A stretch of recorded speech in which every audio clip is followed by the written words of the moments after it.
Bismillahirrahmanirrahim. Bismillahirrahmanirrahim. Assalamualaikum warahmatullahi wabarakatuh. Waalaikumsalam warahmatullahi Waalaikumsalam warahmatullahi wabarakatuh. Alhamdulillahirabbil alamin. Allahumma shalli wa sallim wa barik ala sayyidina Muhammad wa ala ali sayyidina Waalaikumsalam. Muhammad. Alhamdulillahirabbil alamin. Mas dan Mbak kelas 11 IPA 1 pada pagi hari ini kita masih bisa berjumpa lagi untuk bersama-sama belajar tentang sejarah Indonesia. Bagaimana kabar Anda hari ini, Mas dan Mbak? Alhamdulillah. Alhamdulillah. Kelas 11 itu kemarin sudah divaksin ya? Sudah, Pak. Sudah. Di mana kemarin vaksinnya? Di madrasah atau di mana? Di madrasah. Di madrasah. Gimana? Setelah divaksin gimana? Jadi pegel-pegel atau biasa saja? Pegel. Apanya yang pegel? Tangannya. Oh, tangan. Tangannya. Karena itu bukan karena divaksin ya, tapi karena disuntik gitu. Anda mungkin takut disuntik jadi tangannya pegel-pegel. Kemarin kelas 10 juga ada yang seperti itu. Baiklah Mas dan Mbak, alhamdulillah kalau sehat. Ini sedang daring karena di madrasah itu selama 1 minggu ini ada pelatihan berkaitan dengan pembangunan madrasah digital. Jadi di aula sekarang sedang ada acara itu pembangunan madrasah digital selama 1 minggu. Maka dari itu Anda kemarin sudah PTM, sekarang diminta untuk di rumah belajar daring lagi. Baik Mas dan Mbak, kita langsung saja sebelum kita mulai pembelajaran kita hari ini, kita berdoa dulu. Silakan untuk Mbak Ariska Putri Dharma Santi. Mana ini Mbak Ariska? Silakan dipimpin berdoa dulu Mbak Ariska. Halo Mbak Ariska. Halo. Nah, ini kalau pembelajaran daring seperti ini ya.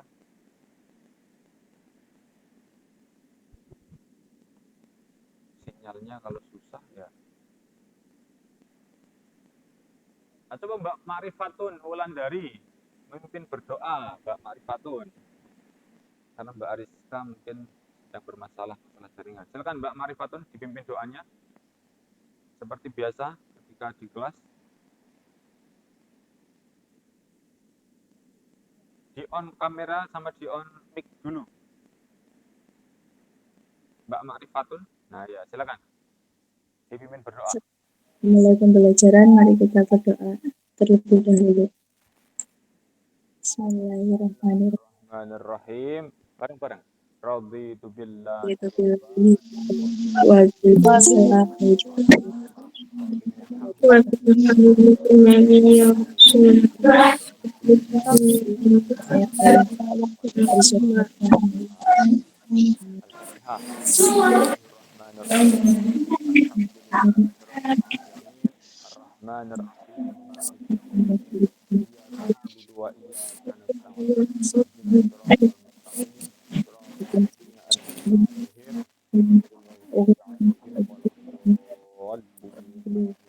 Bismillahirrahmanirrahim.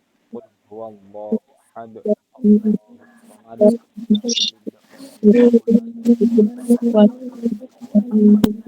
Bismillahirrahmanirrahim. Qul a'udzu birabbil falaq wa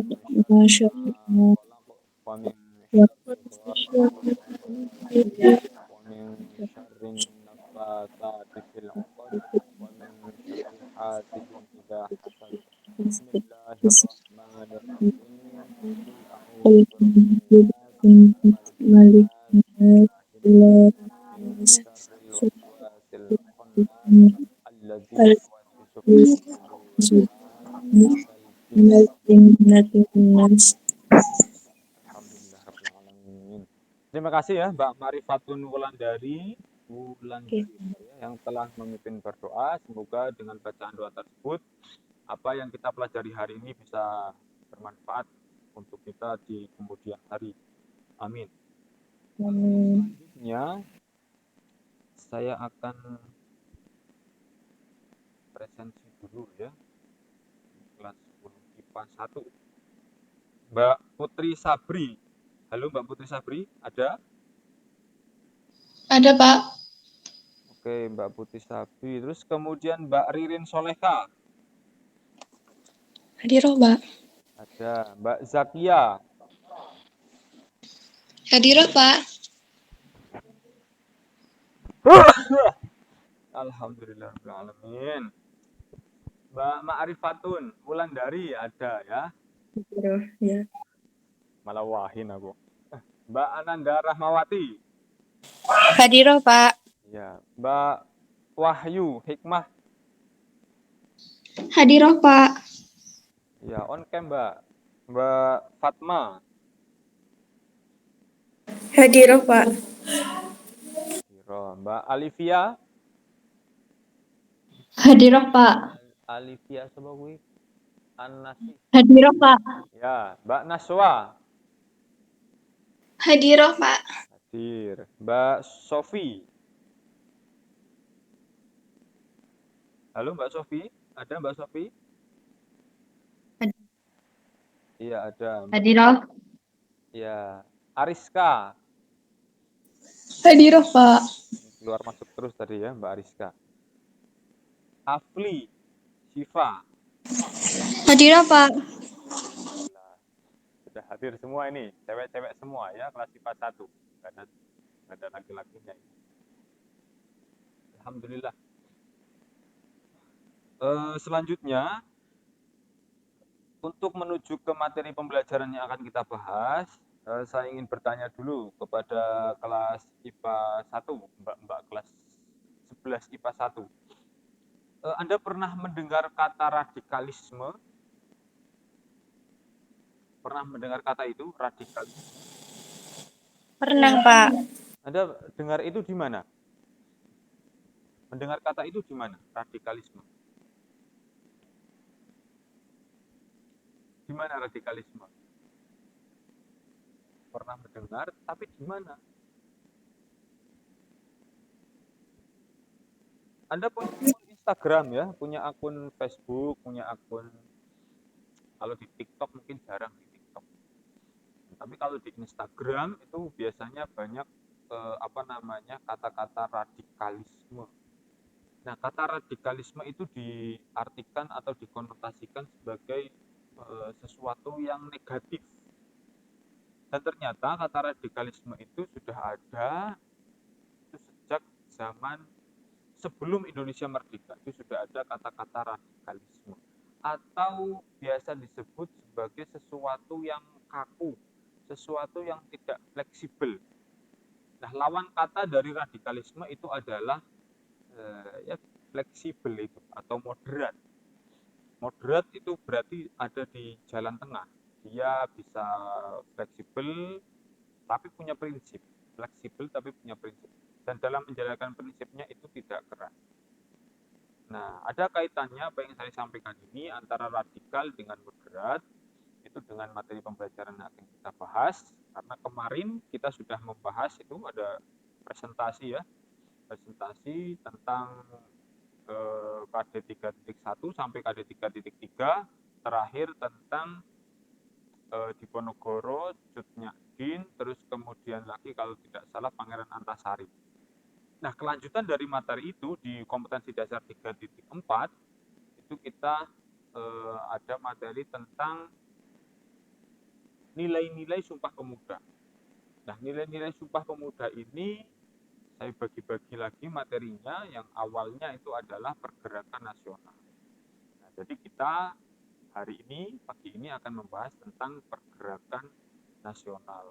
Nah, kenapa kok ada istilah radikalisme, ada istilah moderat, nanti kita bahas di pembahasan. Nah, sebelum saya nanti kita lakukan diskusi ya, dan sebelum diskusi saya akan membagikan atau memutarkan video tentang pergerakan nasional. Silakan Anda simak baik-baik, terus kemudian kalau ada sesuatu yang penting Anda bisa mencatatnya. Saya share screen dulu video pembelajarannya ini.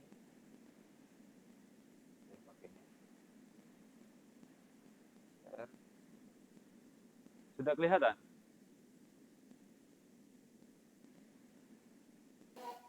Kelihatan belum? Sudah, Pak. Sudah. Sudah. Sudah, Pak. Oke, itu wajah-wajah Anda ya. Nah, ini saya buka ini. Kelihatan nggak videonya? Kelihatan, Pak. Oke, silakan Anda saksikan, Anda simak. Nanti yang penting silakan Anda catat untuk kita bahas di forum diskusi nanti. Silakan.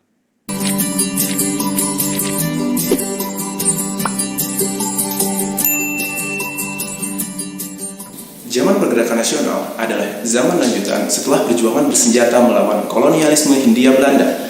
Pada saat itu, perjuangan abad ke-16 dan abad 17 mengalami kegagalan karena masih bersifat kedaerahan dan diperjuangkan oleh para raja-raja yang memperjuangkan daerahnya sendiri. Begitupun pada abad ke-18 dan abad ke-19, pemimpin-pemimpin daerah seperti Cut Nyadin, Teguh Umar. Kedengaran nggak suaranya? Tidak. Oke. Kalau tidak,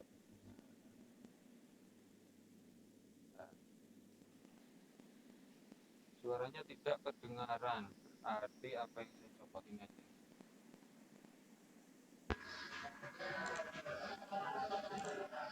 Jalan aja.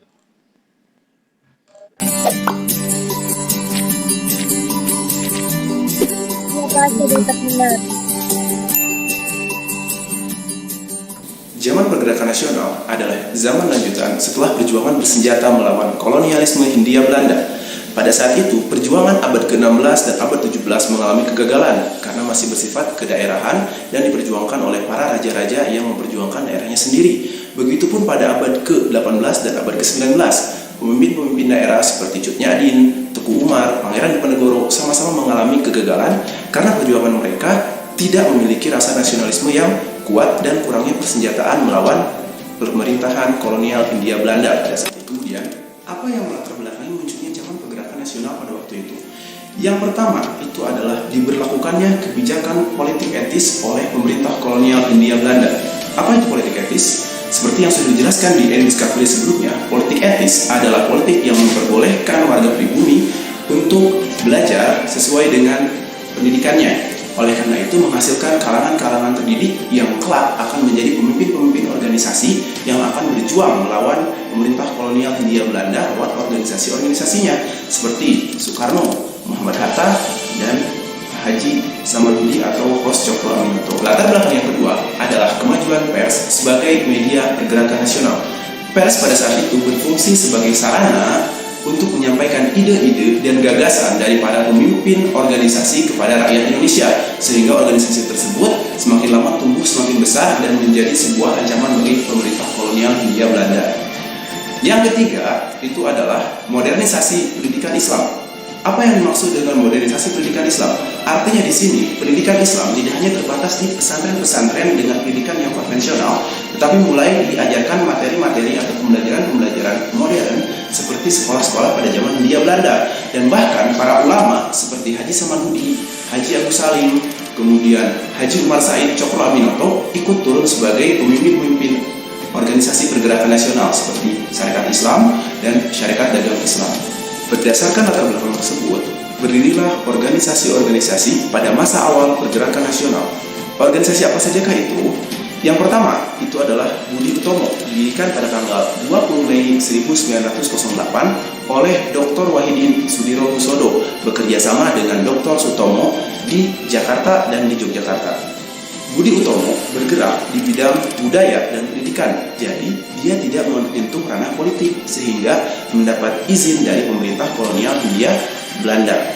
Organisasi yang kedua adalah Syarikat Dagang Islam, didirikan pada tahun 1911 oleh Haji Samanhudi. Tujuan dari organisasi ini adalah untuk membantu perekonomian warga pribumi terhadap dominasi dari pengusaha-pengusaha Cina yang mendominasi pasar di Indonesia.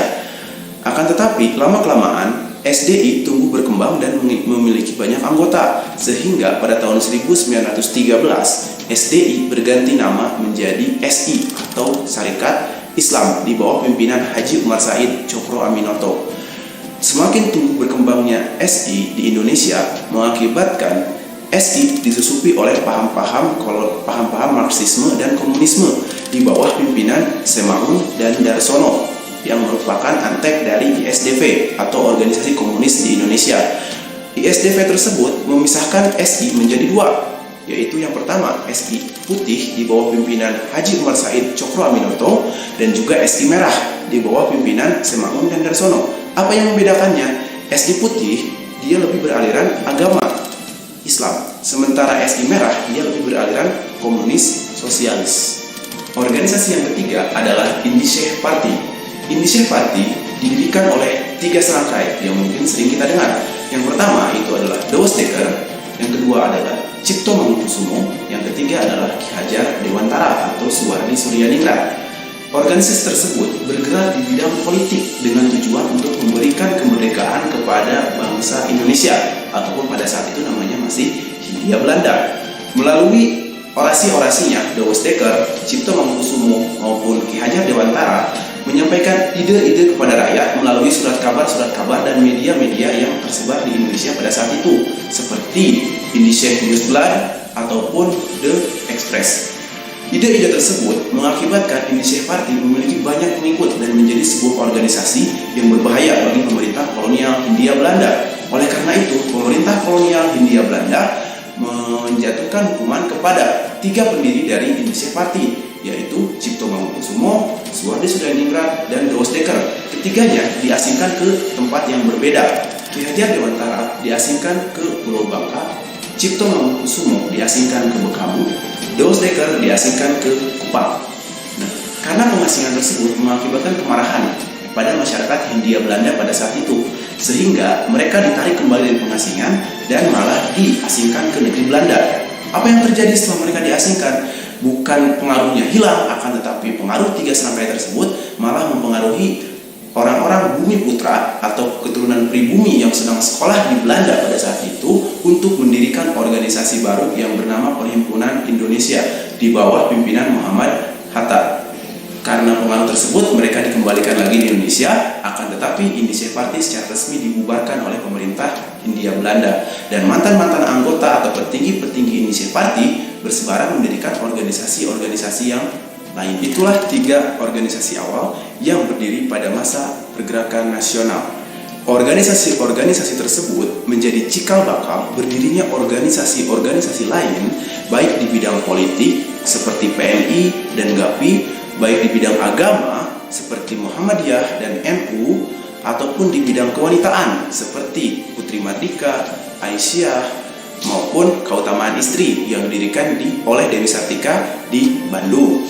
Kemudian organisasi-organisasi tersebut juga memberikan inspirasi kepada golongan-golongan pemuda untuk berorganisasi dan mendirikan kelompok-kelompok pemuda seperti Jong Sumatera Nempon, Jong Java, Jong Borneo ataupun Jong Celebes yang puncaknya pada tanggal 28 Oktober 1928 mengadakan Kongres Pemuda kedua yang kita kenal dengan peristiwa Sumpah Pemuda.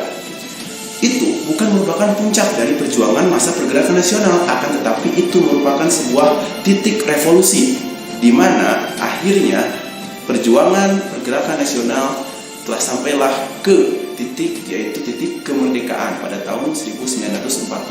Jadi kesimpulannya, perjuangan pada masa pergerakan nasional lebih berhasil daripada perjuangan bersenjata. Mengapa demikian?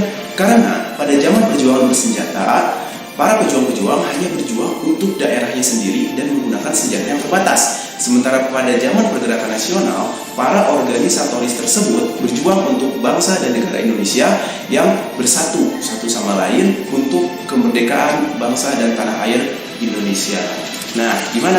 Udah ngerti kan tentang zaman pergerakan nasional? Nah, jangan lupa like, subscribe, dan follow media sosial EduLab Indonesia.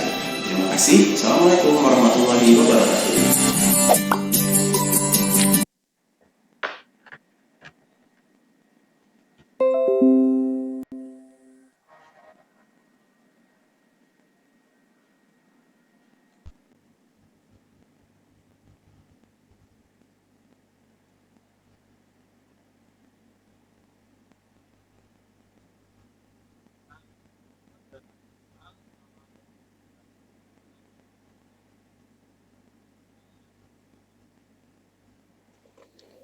Maaf, Pak, suaranya tidak terdengar.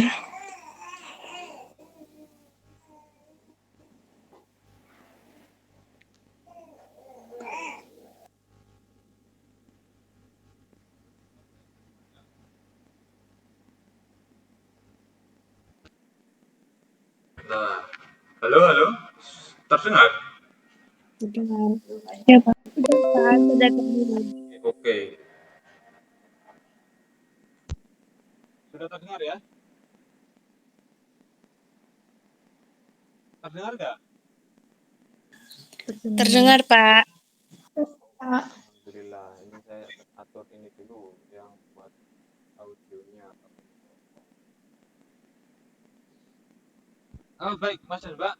Sekarang kita waktunya untuk diskusi membahas tentang tadi yang ada di video pembelajaran tadi, maupun mungkin ada yang ingin disampaikan terkait dengan pergerakan nasional. Tadi saya sudah ngupload posting apa namanya modul pergerakan nasional di Classroom, dan video ini juga sudah saya postingkan di Classroom. Silahkan apabila ingin apa namanya ada yang ingin ditanyakan tentang pergerakan nasional. Saya pancing dulu ya. Coba saya ingin tahu Mbak siapa ini yang on cam saja. Coba Mbak Zaki, Mbak Zakia Azahra, Mbak Zakia Azahra. Tadi di video pembelajaran tadi di awal sebelum membahas tentang organisasi-organisasi pergerakan nasional, itu ada yang menjelaskan faktor-faktor yang mempengaruhi munculnya pergerakan nasional. Di antaranya apa saja, Mbak Zakia? Faktornya, Pak, Ya. ada yang internal sama eksternal. Hmm. Eh, Itu yang di video yang internalnya dua.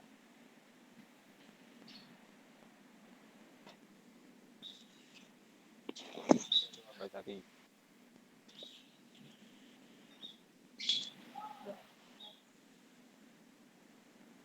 Ya.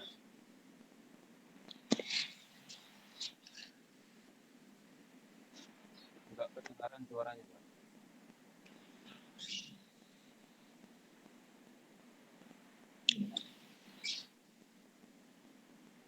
Faktor yang mempengaruhi pergerakan nasional. Munculnya pergerakan nasional.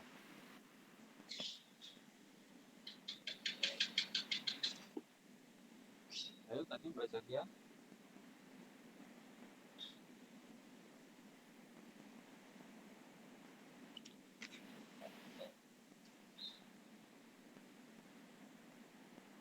Ya, silakan Mbak Zakia.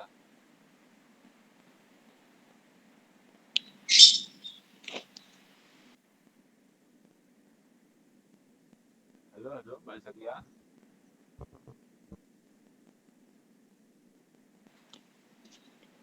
Faktor eksternal, faktor internal. Faktor internalnya dulu coba apa faktor internalnya?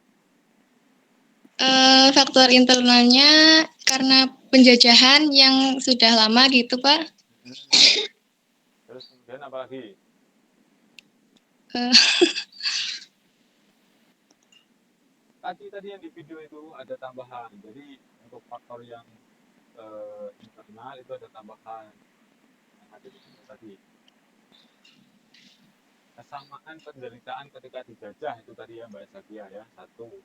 Coba yang lain yang bisa menambahkan faktor internal munculnya pergerakan nasional selain kesamaan penderitaan bagi bangsa yang dijajah. karena Mungkin Coba siapa dulu ini? Ayo enggak, beda apa? mungkin selain dari faktor penderitaan, faktor internal dari ini adalah lahirnya golongan para pelajar. Lahirnya golongan terpelajar, ya, ya betul memang, karena yang menjadi apa namanya pokok dari pergerakan nasional itu adalah golongan terpelajar. Oke, Bagus, Mbak Nanda, Mbak Safia. Apalagi coba? Masih ada lagi nggak? Yang lain coba. Mungkin itu Pak, adanya kesadaran nasionalisme para adanya rasa nasionalismenya Kesadaran nasionalisme, iya. berdiri. Ketika abad 20 itu sudah ada kesadaran sesama bangsa Indonesia yang itu belum ada sebelum abad ke-20. Jadi setelah abad 20 muncul tokoh-tokoh terpelajar atau golongan terpelajar, dan setelah itu ada konsep nasionalisme. Ada 3 itu, tapi tadi ternyata di video ada tambahannya, Mas Mbak. Mbak. Ada tambahannya di video tadi. Apa tambahannya? Modernisasi pendidikan pesantren. Tadi ada seperti itu kan. Jadi pendidikan Islam itu tidak hanya membahas tentang mata pelajaran atau kurikulum keislaman saja, tapi juga menanamkan rasa nasionalisme dalam dunia pesantren. Itu penting. Maka dari itu nanti kok ada istilah Hari Santri Nasional bulan Oktober itu ya, sudah Oktober 45 ini. Nah, itu salah satunya itu karena memang sejak zaman pergerakan nasional para santri itu diberikan pemahaman tentang rasa nasionalisme sebagai sebuah bangsa. Nah, itu mengawali diskusi kita itu. Silakan, mungkin ada yang lain yang ingin ditanyakan atau ada yang ingin menanggapi tentang video pembelajaran tadi. Nanti materi cukup banyak itu, sampai ke Indische Party. Tadi sampai ke Indische Party. Ada 3 organisasi pergerakan nasional yang dibahas tadi. Saya masih ingat 3 apa saja tadi yang dibahas organisasinya. Ada Mbak. Apa? Hasil gantian Mbak Arman dulu juga, Mbak Ririn. tadi ada syarikat Islam, terus yang Indische Party yang di Bandung itu. Indische Party. Terus tadi yang Budi Utomo Pak ya Pak? Budi Utomo. Yang pertama itu Budi Utomo, iya. Yang pertama Budi Utomo, terus yang kedua ada Islam. Dagang Islam, yang ketiga ada Indische Party. Iya, Indische Party. Nah, menurut Anda di antara ketiga itu yang bersifat moderat yang mana itu? Yang sifatnya moderat.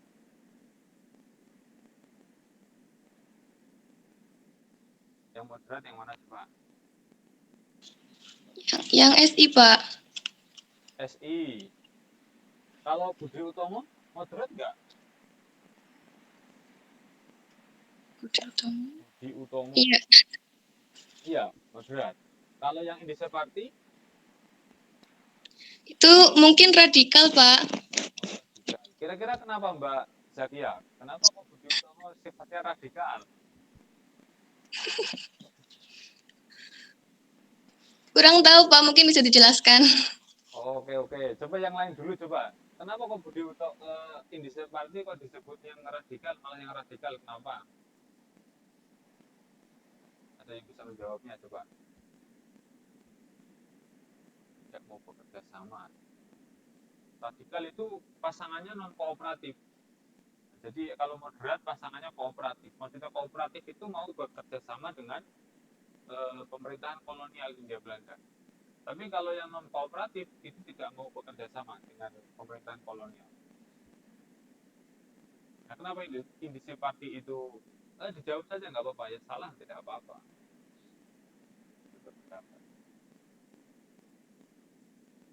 Putri Sabri mau jawab, Putri Sabri? Indische Party kenapa kok jadi malah coba tadi kamera ya. Indische Party ada yang ingin menjawab? Silakan. Mungkin karena Indische Party itu menggunakan cara yang keras dalam menentang itu Pak, pemerintahan kolonial Belanda. Menggunakan cara yang keras. Iya, namanya radikal memang keras ya. Bisa contohkan Mbak, maksudnya yang keras itu seperti apa Mbak? Mbak Nanda ya. Nanti itu kan di video ada itu, kenapa kok terus kemudian ada 3 orang dibuang atau diasingkan ya. Soalnya di akhir-akhir pembahasan kan terus ada petanya itu, diasingkan ada yang ke Pulau Bangka, ada yang ke Kupang, Nusa Tenggara Timur, ada yang di Kepulauan Mentawai, terus kemudian mereka gabungkan lagi, diasingkan lagi ke India, ke kerajaan Belanda di Eropa.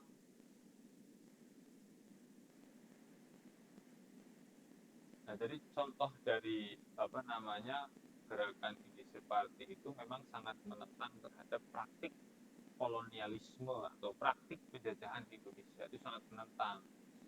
Nah, contohnya, contoh yang paling sederhana itu sekitar tahun 1913, ya lihat sekitar tahun 1913. Kalau Indonesia Party itu kan sekitar tahun 1912 berdirinya. Nah, dia terus kemudian tahun 1913 dia punya namanya surat kabar, namanya di Express. Nah, ada suatu artikel yang dalam bahasa Indonesia itu diartikan, diterjemahkan judulnya itu sebagai andaikan saya seorang Belanda. Andaikan saya seorang Belanda. Isi artikel tersebut itu tentang kritikan terhadap pemerintah kolonial Hindia Belanda yang merayakan hari kemerdekaan mereka dari Prancis. Jadi Belanda itu pernah dikuasai atau dijajah oleh Prancis.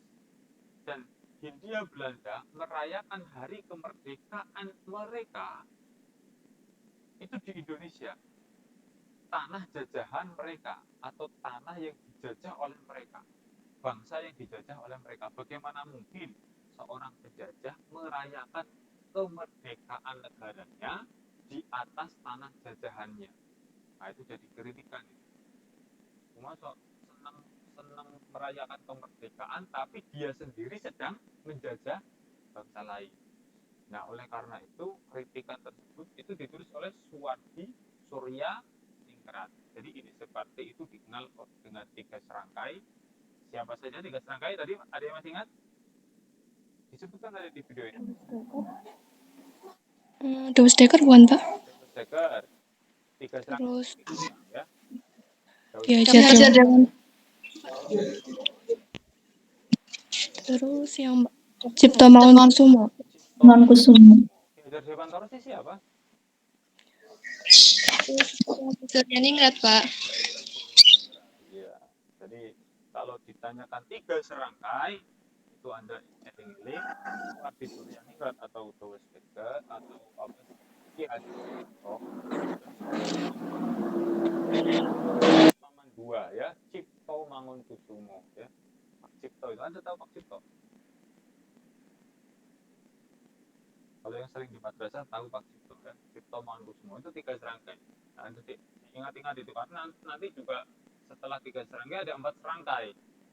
Nah, di periode berikutnya itu ada 4 serangkai juga. Nah, sekarang yang bahas yang 3 serangkai.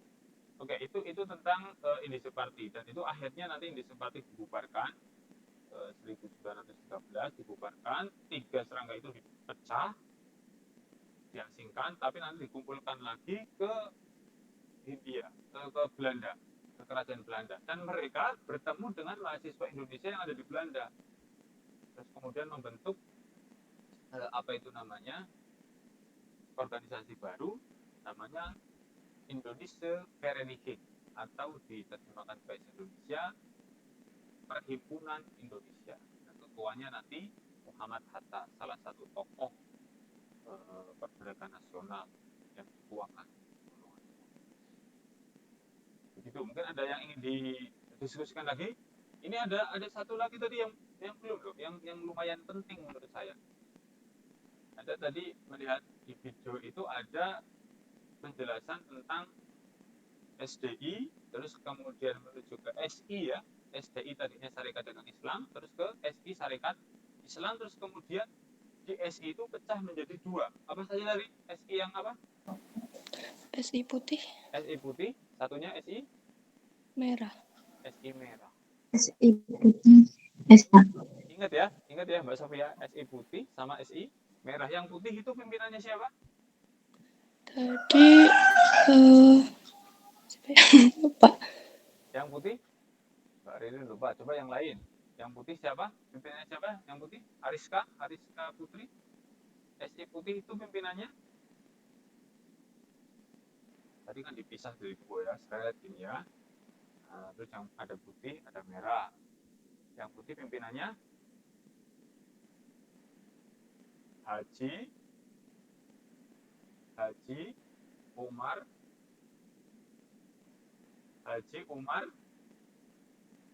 Said. Haji Umar Said atau HOS Cokro Aminoto. Iya, HOS Cokro Aminoto. Itu yang putih. Kalau yang merah siapa? Pimpinannya siapa yang merah? Semaun dan Darsono. Darsono. Jadi Semaun dan Darsono. Nah, itu mereka berdua itu adalah anggota dari ISDV. Jadi Sarekat Islam itu merupakan salah satu organisasi pergerakan nasional yang sangat besar. Itu sebenarnya organisasi perdagangan Islam ya, organisasi dagang Islam. Tapi terus berkembang menjadi Sarekat Islam dan itu anggotanya banyak sekali. Nah, karena di mana-mana cabangnya, kantor cabang di mana-mana, SI itu kemasukan paham sosialis Marxis atau biasa disebut dengan komunis. Nah, dari mana masuknya? Itu dari ISDV. ISDV itu Indis Sosialis Demokratik Vereniging atau Perhimpunan Sosial Demokrat Indonesia. Itu yang menjadi cikal bakal munculnya Partai Komunis Indonesia. ISDV itu dibawa oleh seorang Marxis dari Belanda, namanya Dr. Snevely. Itu dia yang menyebarkan paham komunis di Indonesia. Tadinya dia menyerang ke SI, maka dari itu SI pecah jadi dua itu, ISDP. Terus kemudian tahun 1920, 1921 itu misah dari SI membentuk PKI. Nah, PKI itu terus kemudian melakukan pemberontakan ke Hindia Belanda tahun 1924. Maka dari itu PKI termasuk organisasi yang sifatnya apa? Radikal. Nah, jadi PKI nanti golongannya golongan yang radikal. Tapi kalau Sarekat Islam itu yang moderat. Dan Anda perlu ketahui juga, HOS Cokro Aminoto itu juga disebut sebagai guru bangsa.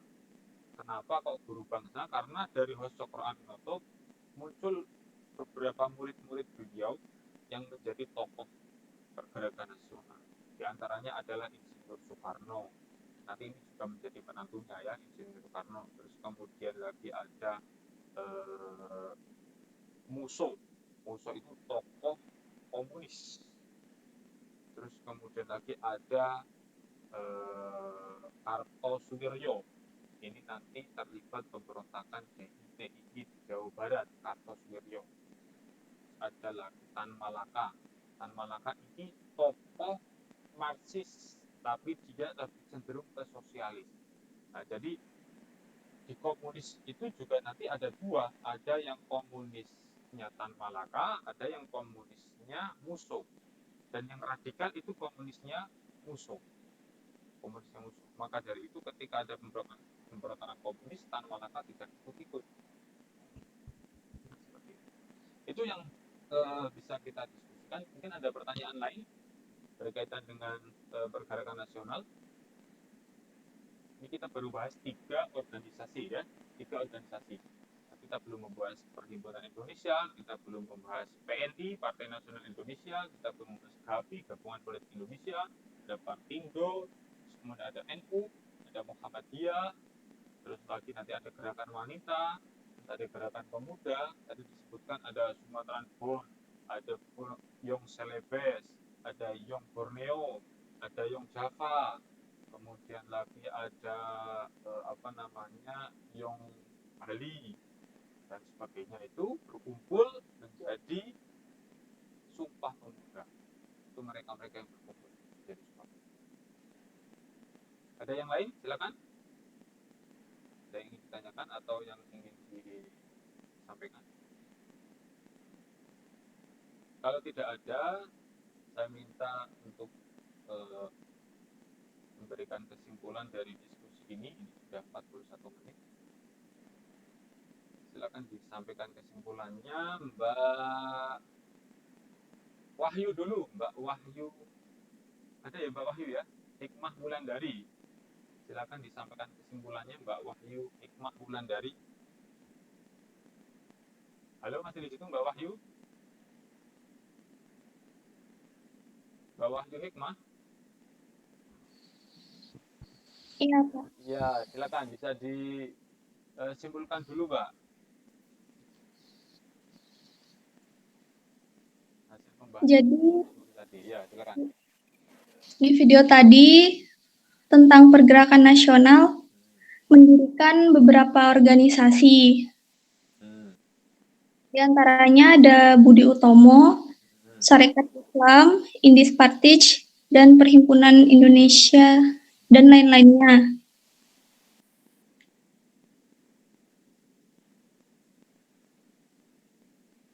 Ada lagi? Organisasi pergerakan nasional didirikan karena pada saat itu masyarakat Indonesia mengalami kesusahan karena adanya penjajahan. Di antaranya faktor dalam negeri seperti penderitaan karena penjajahan, lahirnya golongan terpelajar, dan adanya kesadaran nasional. Faktor luar negeri, akibat kemenangan Jepang atas Rusia, adanya kebangkitan nasional negara-negara tetangga, dan mulai masuknya paham-paham nasionalisme. Oke. Tadi belum dibahas ya, belum sempat dibahas ya, saya lupa itu. Kenapa kok Jepang bisa menang lawan Rusia? Perang apa Jepang lawan Rusia itu? Tahun berapa? 1905 ya kalau nggak salah. Jepang lawan Rusia. Nah, mungkin pada pertemuan berikutnya akan kita bahas. Tadi saya lupa itu. Oke, terima kasih Mbak Wahyu Hikmah Wulandari yang telah menyampaikan kesimpulannya. Satu lagi coba Mbak Ananda Rahmawati. Silakan Mbak Ananda. Dibunyikan dulu mic-nya, Mbak.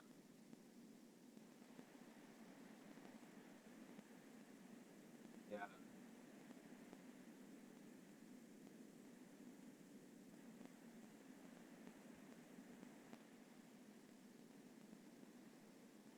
Terdengar nggak ya? Suaranya kedengaran nggak, Mbak?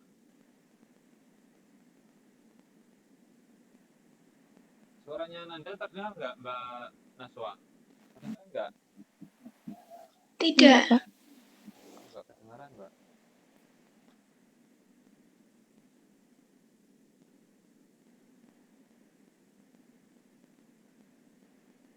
Iya, belum terdengar.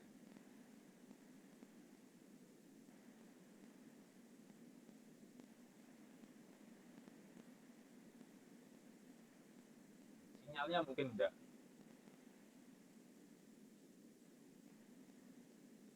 Pakai HP atau pakai laptop enggak?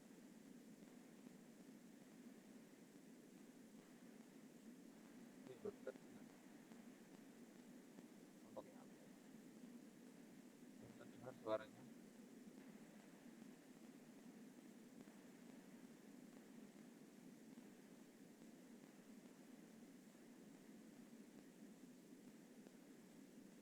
Oke, baik. Sambil menunggu Mbak Nanda ya.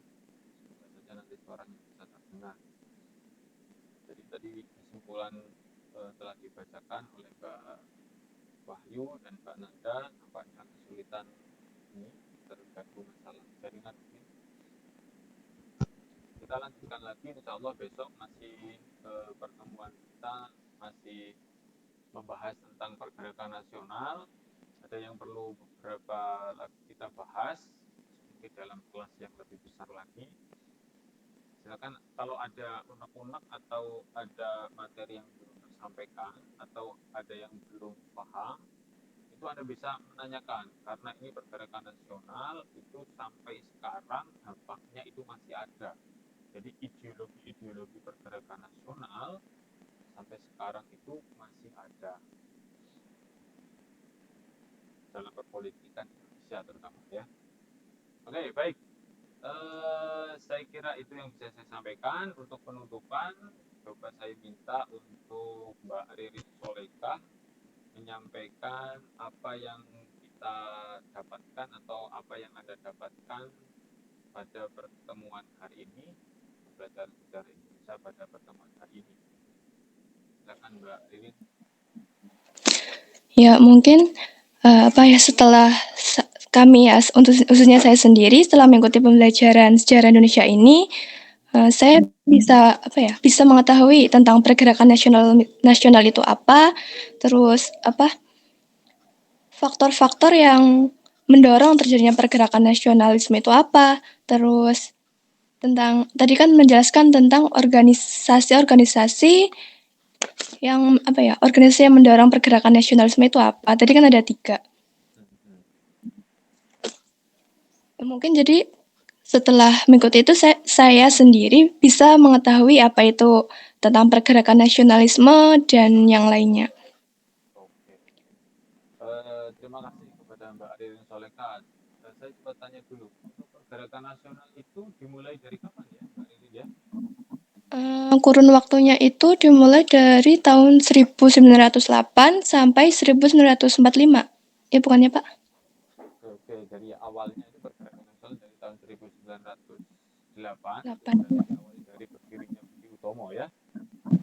Ya. Berdirinya Budi Utomo sampai dengan kalau saya lebih sering menggunakan tahun 1942, karena nanti di zaman Jepang itu pergerakan nasional itu masih berlanjut tapi tidak begitu benar. Jadi untuk pergerakan nasional sampai pendudukan Jepang yaitu tahun 1942 bulan Maret. Nah, baru setelah 42 nanti periodisasinya pendudukan Jepang sampai 17 Agustus 45. Seperti itu. Terima kasih ya Mbak Ririn ya telah menyampaikan kesimpulan dari pertemuan kita pada pagi hari ini. Untuk pertemuan selanjutnya kita akan masih membahas pergerakan nasional dan kita bahas lebih rinci tentang organisasi pergerakan nasional. Untuk post-test atau untuk penilaian nanti saya uploadkan ke Classroom, Anda bisa mengerjakannya, sementara baru pengetahuan saja. Saya kira itu, silakan kalau ada yang ingin ditanyakan sebelum saya tutup pembelajaran hari ini. Anda sudah, mic-nya sudah bisa, apa belum, Mbak Nanda?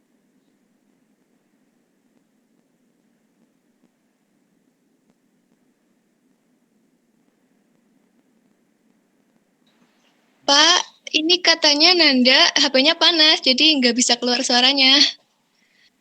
HP-nya panas? Wah. Ya sudah, tidak apa-apa. Sudah selesai nih. Sudah selesai ya. Terima kasih sekali atas bantuan dari Anda sekalian kelas 11 IPA 1. Semoga bisa bermanfaat apa yang kita lakukan pada pagi hari ini. Kita tutup dengan berdoa bersama. Yang tutup doa itu Mbak Ariska. Ini Mbak Ariska sudah ada, alhamdulillah. Silakan Mbak Ariska. Ya, untuk mengakhiri pembelajaran pada pertemuan kali ini, berdoa dimulai. Bismillahirrahmanirrahim.